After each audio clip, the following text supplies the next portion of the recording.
Assalamualaikum warahmatullahi wabarakatuh.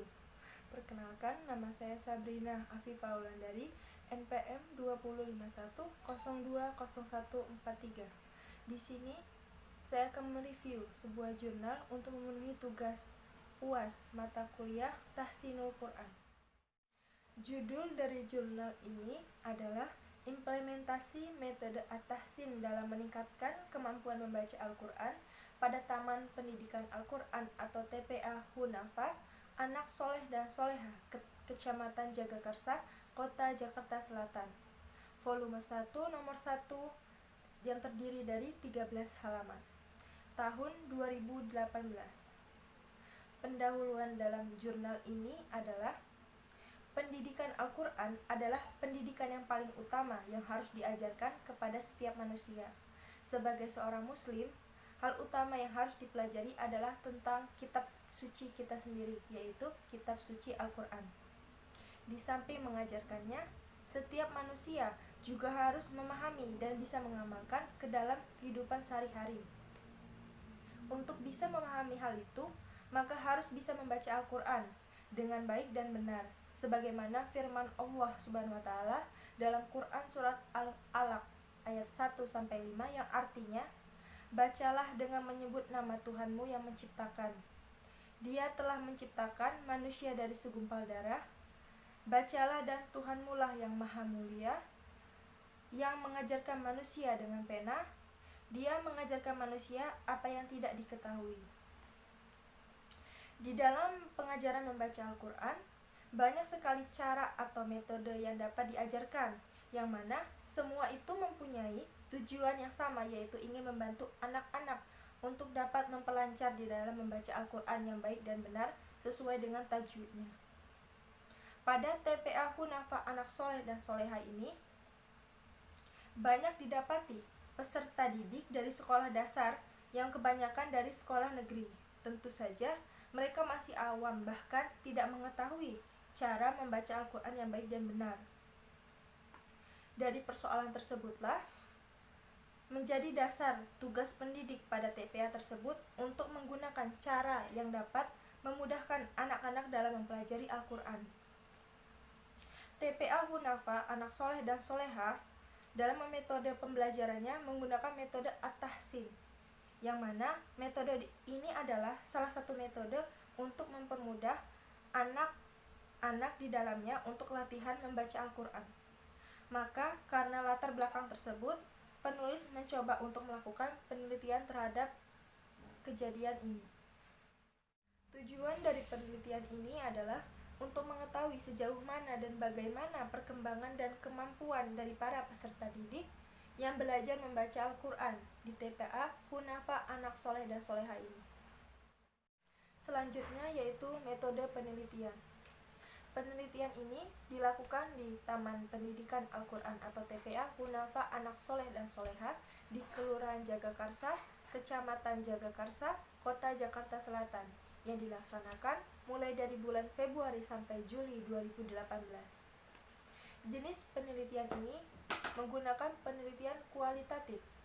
Penelitian kualitatif ini ditujukan untuk mendeskripsikan dan menganalisis fenomena, peristiwa, aktivitas sosial, sikap, kepercayaan, persepsi, pemikiran, individu atau kelompok, dan beberapa deskripsi untuk menemukan prinsip-prinsip dan penjelasan yang mengarah pada penyimpulan yang sifatnya induktif.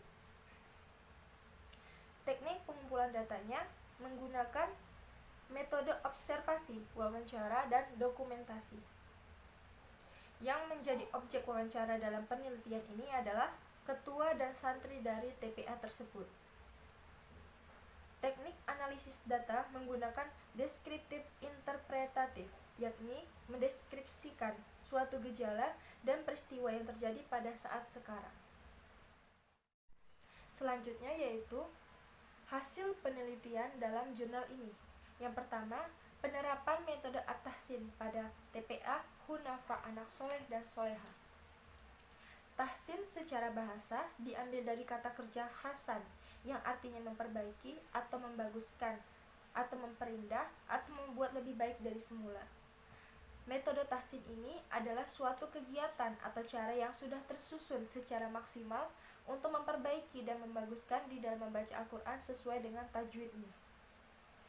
Pemilihan metode tahsin ini bukan karena tahsin adalah metode terbaik, tetapi pada metode tahsin telah dilihat praktis dan hurufnya itu sudah sesuai dengan cetakan Madinah, dikarenakan di Masjid Darus Sadah di daerah ini kebanyakan memakai mushaf cetakan Madinah, sehingga para pengurus TPA mencari metode yang paling sesuai dan diambillah metode ini.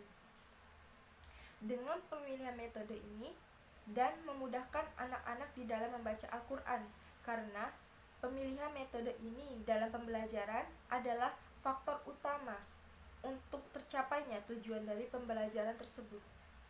Yang kedua yaitu proses pembelajaran di kelas.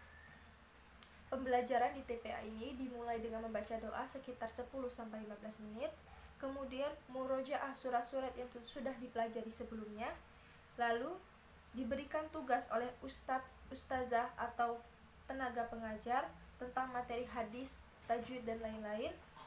Lalu sembari menulis, anak-anak dipanggil satu persatu dan disimak bacaan Qur'annya dengan baik dan benar oleh para pengajar. Setelah selesai menulis, ustadz, ustazah atau pengurus menjelaskan materi yang telah diberikan dan anak-anak diberikan pertanyaan sesuai dengan materi yang telah diberikan. Dan kegiatan tersebut ditutup dengan doa. Dan yang ketiga yaitu faktor penunjang di dalam pembelajaran di TPA Hunafa Anak Soleh dan Soleha, yaitu tempat, faktor eksternal yaitu media dan sarana pembelajaran, di mana di TPA ini sudah banyak buku-buku penunjang yang sangat membantu dalam proses pembelajaran.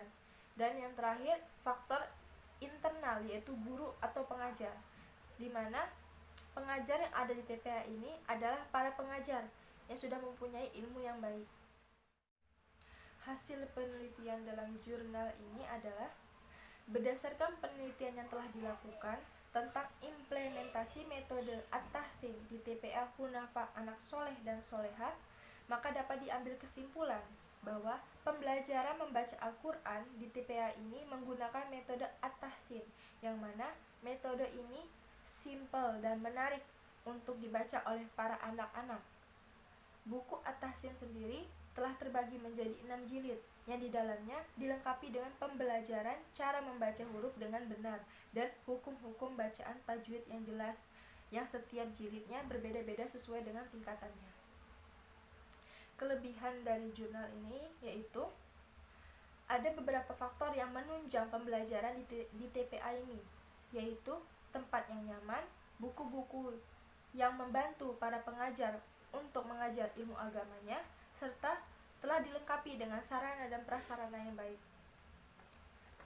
Dalam jurnal ini terdapat juga sedikit kekurangan, yaitu adanya beberapa faktor yang menjadi penghambat dalam pembelajaran Al-Quran. Di antaranya orang tua, yang mana masih ada yang kurang peduli akan kondisi anaknya ketika akan berangkat ke TPA. Bahkan ada yang kurang mendukung untuk anaknya belajar di TPA.